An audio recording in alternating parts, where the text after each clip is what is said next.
What if I told you the biggest problem with the Lakers right now isn't their defense, it isn't their offense, and it isn't even their roster? It's a power struggle happening behind the scenes. Because since Luka Doncic arrived in Los Angeles, the Lakers haven't just been dealing with basketball problems. They've been dealing with the battle for control of the franchise. And once you see what's actually happening, the entire season starts to make a lot more sense. The Los Angeles Lakers 2025 to 2026 season might go down as one of the strangest seasons in recent NBA history. It all started with the massive trade that completely changed the direction of the franchise. The Lakers sent Anthony Davis, Max Christie, and a 2029 first-round pick to the Dallas Mavericks. In return, they brought in Luka Doncic, one of the most talented players in the entire league. And when that trade happened, the message seemed pretty clear. The Lakers were preparing for the future. For years, everything revolved around LeBron James, but Luka is younger, entering his prime, and already a perennial MVP candidate. So naturally, people assumed the Lakers were transitioning into the Luka era. But here's where things get weird, because instead of the team fully shifting toward Luka, it feels like two different power structures are pulling the Lakers in opposite directions. On one side, you have Luka, the new centerpiece of the franchise, and on the other side, you still have the massive influence surrounding LeBron James and Clutch Sports, led by Rich Paul.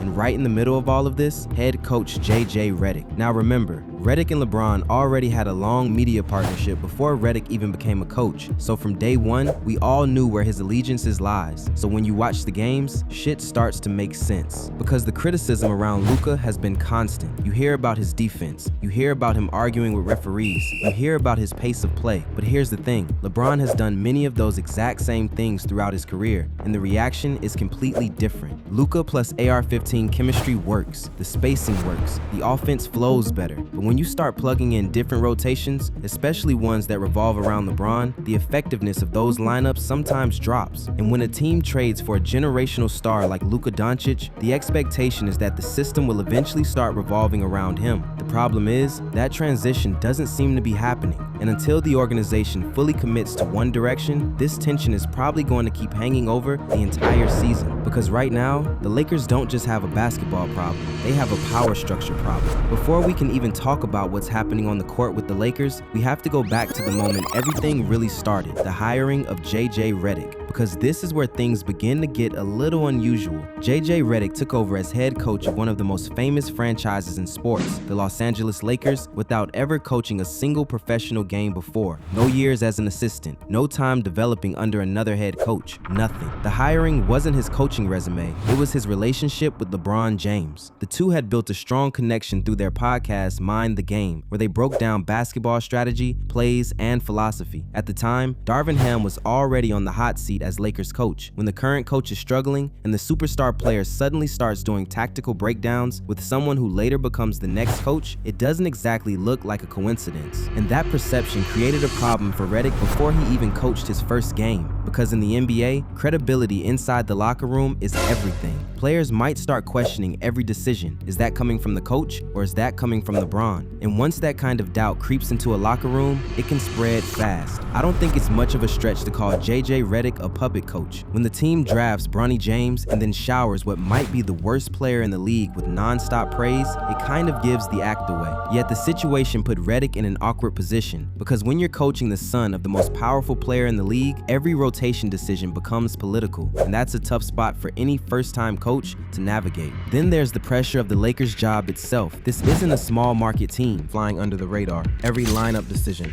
every substitution, every loss gets dissected on national television. And at times, Redick has looked like he's still adjusting to that level of scrutiny. There are moments after games where Redick seemed a little too sensitive to criticism. As do I, every single time. That's a weird assumption. Instead of simply owning the mistake, he became defensive when talking to the media. And that's part of the challenge when you step into a job like this, because when you're coaching the Lakers, criticism is part of the job description. The bigger issue here is whether Redick has full control of the team, and is there a double standard when it comes to accountability? When Luka Doncic makes a mistake, it gets called out immediately. But when similar things happen with LeBron, the reaction feels very different. And that imbalance reached a boiling point during a game in March 2026 against the Golden State Warriors. Late in the game at the Chase Chase Center, Luka checked out during a substitution. He was clearly frustrated, walked toward the bench, and brushed past Redick while the coach tried to talk to him. At that point, things escalated quickly. Redick followed him to the bench, trying to get him to stop and listen. Luka didn't like that at all, stood up, and the situation started getting heated. It got tense enough that Jared Vanderbilt actually had to step in between them to calm things down and separate the two before it turned into something bigger. And of course, the moment instantly went viral. Now, after the game, the organization tried to downplay the whole situation. Redick said he didn't think much of it. Yeah, I didn't think much of it at the time, to be honest with you. I don't think Luka did either. I mean, he and I have a great relationship. I really value our relationship. And I think those things happen, not every game, but they happen very frequently. And, sometimes you have to rehash them with a player or, as a teammate, sometimes it happens player to player. It's a competition and, and described it as a normal competitive moment. According to him, he and Luka still have a great relationship, and it wasn't as serious as people made it out to be online. Some reports from league insiders echoed the same message, saying it was just two competitive personalities pushing each other in the heat of the moment. But here's the thing, with all the dumb shit LeBron does, I haven't seen this so-called competitiveness between JJ and LeBron. The real issue was how different the situation looked depending on who the player was. Think about it. JJ Redick felt comfortable enough to chase Luka Doncic to the bench, grab his arm, and challenge him right there in front of thousands of fans and a national TV audience. That takes confidence as a coach. You have to believe you have the authority to hold your star accountable in that moment, because all season long, LeBron James has had moments that look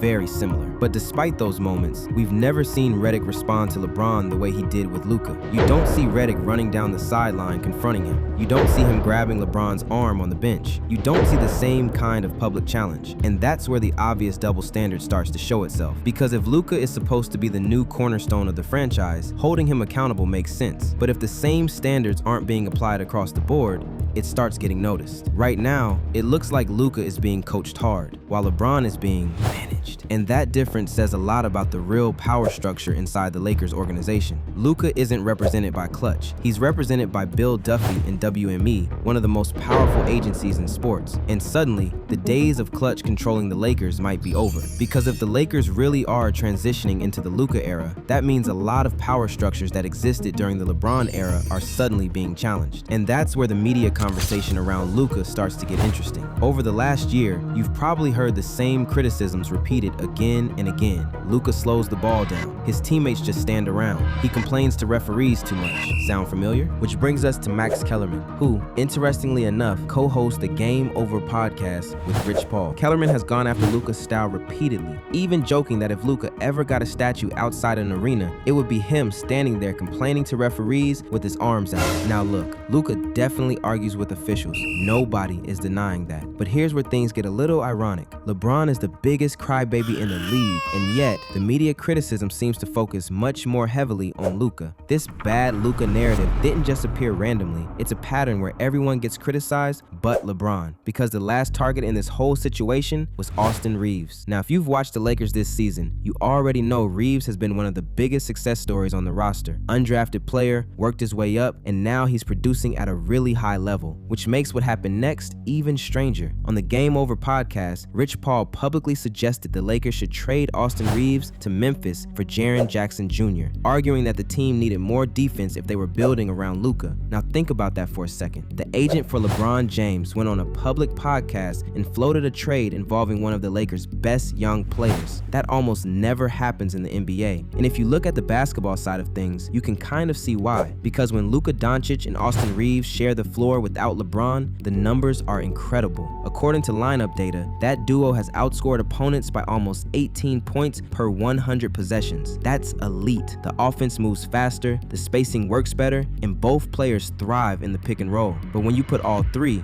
Luka, Reeves, and LeBron on the floor together, the numbers flip completely. That lineup actually gets outscored by almost 8 points per 100 possessions. That's a massive swing, and there are a few reasons for it. When he plays without LeBron, Reeves gets to operate as a creator, sometimes even putting up monster stat lines when he's the main playmaker. But when LeBron is on the floor, Reeves often becomes more of a spot-up shooter, which limits what he does best. So analytically speaking, the Lakers have a really awkward problem. Their two best offensive players together are actually Luka and Reeves, not Luka and LeBron. And that creates a difficult question for the coaching staff. The most logical solution would be to bring LeBron off the bench to run the second unit. But realistically, that's not something JJ Redick is going to do. And that brings us right back to the original problem. Redick's connection to LeBron makes that decision almost impossible politically. So instead, the Lakers have been doing everything they can to stagger minutes and juggle rotations just to avoid the issue. Redick even admitted they've been experimenting with letting Luka and Reeves play longer stretches together while LeBron runs separate units. But that's more of a temporary workaround than an actual solution, because the bigger problem hasn't gone away. Right now, the Lakers are stuck between two timelines. One is the future built around Luka Doncic. The other is the final chapter of the LeBron James era. And until the organization fully commits to one direction, this tension is probably going to keep defining the entire season. Like, subscribe, share, and maybe even hype the video. Let me know if you agree that there's a double standards in the media and locker room when it comes to LeBron and Luka. Thanks for watching.